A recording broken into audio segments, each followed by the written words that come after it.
राधे राधे महाराज जी। आपके चरणों में कोटि कोटि प्रणाम। महाराज जी, इस सांसारिक मोह माया की दुनिया में जब हम किसी व्यक्ति विशेष से अटैच या बंधन में बन जाते हैं और उसी के साथ अपनी सुख की अनुभूति करते हैं, पर जब वही व्यक्ति विशेष हमें दुख पहुंचाता है या हमें छोड़कर चला जाता है, वो उस स्थिति में हम उस व्यक्ति विशेष को कैसे भूल पाएं और अपने मन को स्थिर रखकर भगवत जप नाम में चित्त को कैसे लगा सके महाराज जी? कैसे उससे उसके इसी का बंधन से नाम आसक्ति है। जो आप कह रहे हैं उसी का नाम आसक्ति है। आसक्ति होना सहज है, पर आसक्ति छोड़ना बहुत कठिन है। हम किसी व्यक्ति, किसी वस्तु, किसी स्थान आदि में जो सुख का अनुभव करने के लिए आसक्ति करते हैं, वो अज्ञान है। अज्ञान के कारण ही है, क्योंकि सुख तो भगवत स्वरूप है। भला नाशवान परिवर्तनशील शरीरों में कभी सुख मिला है क्या? सुख का तात्पर्य जैसे केवट को मिला। केवट श्री भगवान के चरण पखाड़ रहा है, भगवान बाद में उसको उतराई दे रहे ना, मना कर रहा है ना भगवान से। वो कह रहा अब कछु नाथ न चाही मोरे। और जब चरणों को पखाड़ रहा है तो कैसा स्थिति कैसी है? अति आनंद उमगी अनुरागा, चरण सरोज अश्रु प्रवाहित हो रहे हैं। ऐसा आनंद, ऐसा सुख मिल रहा है कि भगवान से कह रहा है अब कुछ नहीं चाहिए, भगवान से कह रहा है। इसे सुख कहते हैं। प्रभु के नाम, प्रभु के रूप, प्रभु की लीला, प्रभु का धाम। हमारी जो सुख की मांग है, चूंकि हम सुख सिंधु के अंश हैं, भगवान सुख समुद्र है और हम जीव हैं, उनके अंश है, तो हमारी मांग सुख ही है। हम ऐसे व्यक्ति से प्यार करते हैं जो हमें सुख दे, ऐसी वस्तु स्वीकार करते हैं जो हमें सुख दे, ऐसी बात सुनना चाहते हैं, ऐसा दृश्य देखना चाहते हैं जो हमें सुख दे। देखो मूल में देखो सबके सुख है, पर भला यहाँ कहाँ सुख है? विवेक से खोज करके देखो। इतने भोग भोगे। एक बार हम सैमशी में थे, तो एक 92 वर्ष के गांव के जमींदार प्रधान थे और वो आया करते थे। तो एकांत में उनसे उनका बाबा, हम मतलब बुरा मत मानना, मैं केवल पूछ रहा हूं अपनी जानकारी के लिए, कि जब मेरे मन में ऐसी कोई स्फुरणा होती तो मुझे बहुत जलन होती, क्योंकि हमारे मार्ग के विरुद्ध है। तो हमें लगता है कि मन को हम समझाते हैं कि बस 20-30 वर्ष की बात है, इसके बाद तो शांत होता है। आपका क्या अनुभव है? वो 92 वर्ष के थे। तो उनका, महाराज अभी तो आप बच्चा ही हैं, कहने में हमें शर्म लगती है, पर हम 92 वर्ष के हैं, पर हमने जैसा मन बचपन में देखा था, जवानी में देखा था, वैसे ही आज है। मैं योग्य किसी के नहीं हूँ, पर मन की दशा वही। अब हमको भयंकर भय लगा कि इस मार्ग में मुझे इस पर तो विजय प्राप्त करनी पड़ेगी, ये अवस्था के अनुसार तो नहीं जाएगा। फिर परमहंस श्री स्वामी ओंकारानंद जी महाराज, ब्रह्मलीन महापुरुष थे, उनसे फिर प्रश्न किया कैसे इस पर विजय प्राप्त की। फिर उन्होंने साधन पद्धतियां बताई गुरु कृपा से। तो ये जो हम सोचते हैं कि इन भोगों के भोगने से सुख मिलेगा, सच्ची बात देखो, आप लोग तो गृहस्थी में हो, कहाँ आपको ऐसा लगा कि अब कृत्य भयो मैं, हे नाथ आज मैं तृप्त हो गया, अब नहीं चाहिए। ये कुछ क्षण के लिए भले थोड़ा मन तुम्हें ऐसा बावरा बना दे कि बस, लेकिन उसी उसी दूसरे दूसरे क्षण के लगते ही मन तुम्हें दूसरे भोग में, फिर बार बार भोगने की इच्छा, फिर नवीन। इसका मतलब है नहीं, अगर होता तो तृप्ति मिल जाती ना।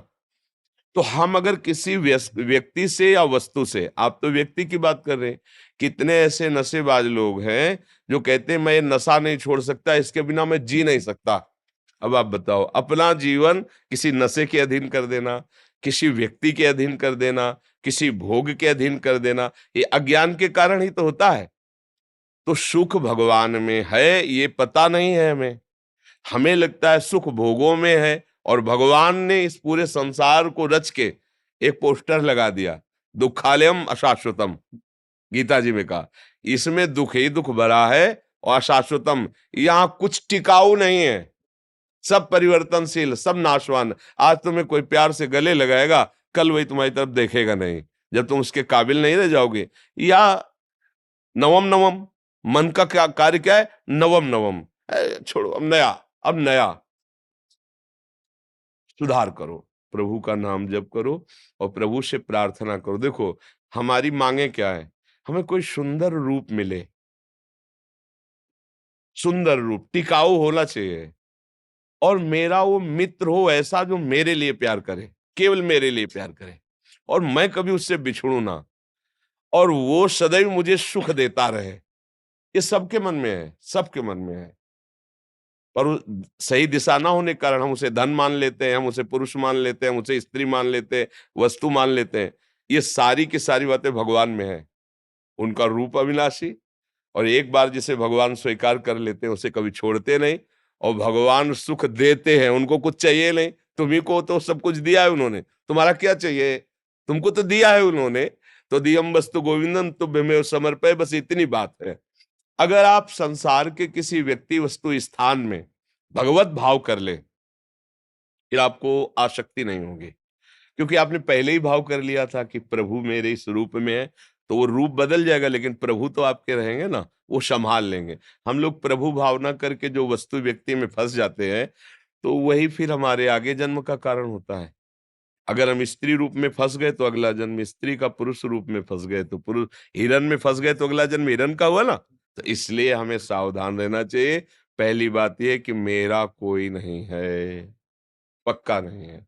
जो मुझसे प्यार करता है वो अपने लिए प्यार करता है, मेरे को अपने लिए प्यार करता है। जिस दिन उसको अपने लिए घाटा समझ में आएगा ना, वो ना गुरु मानेगा, ना संत मानेगा, ना प्रिय मानेगा, ना पूज्य मानेगा, छोड़ देगा। है ऐसा कि नहीं है?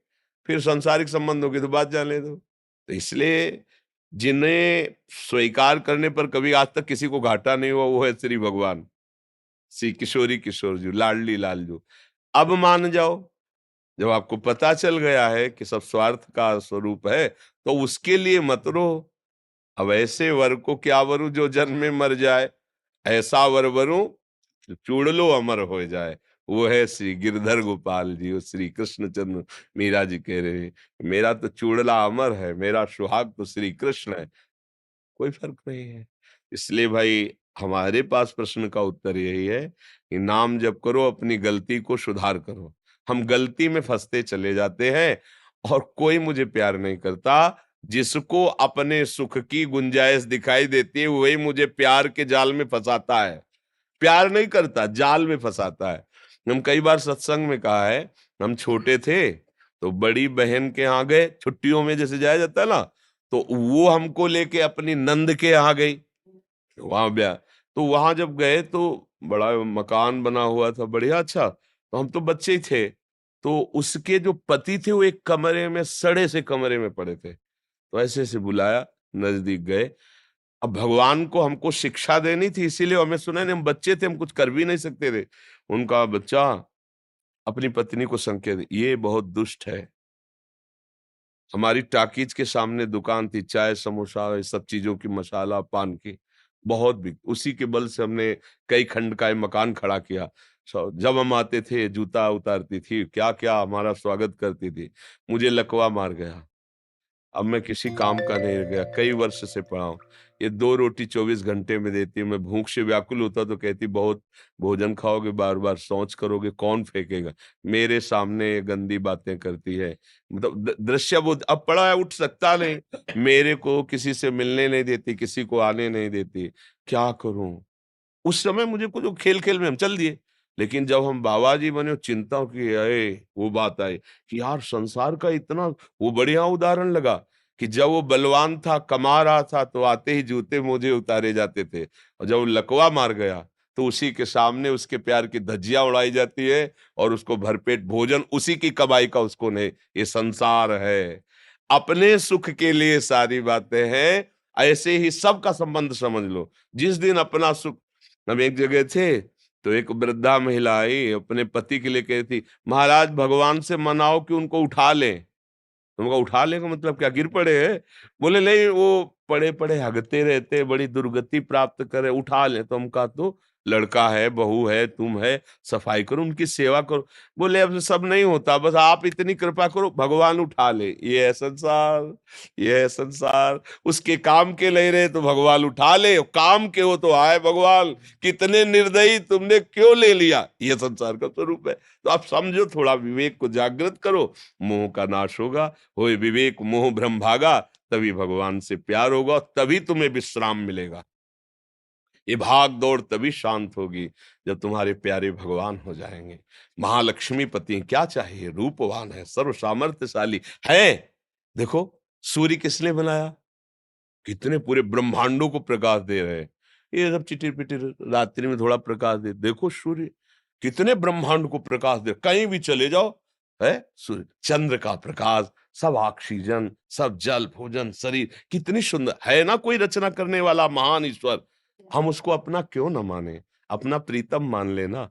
अच्छा हम आज भी सत्संग में कह रहे थे, कई बार कहा है, अगर वो अनुभव में ना आता ना तो हम सबसे कह देते भैया लगे तो बचपन से है पर हाथ कुछ नहीं लगा। आगे मरने के बाद जो मिलेगा वो हमें पता नहीं, पर हमें कुछ हाथ नहीं लगा, हम कह देते, पर हम सच्ची कहते हैं कि वो है, इतने नज़दीक हैं, इतना दुलार करते हैं कि उनकी बात सोच के केवल रोना ही आता है, दूसरी कोई बात नहीं रहती है।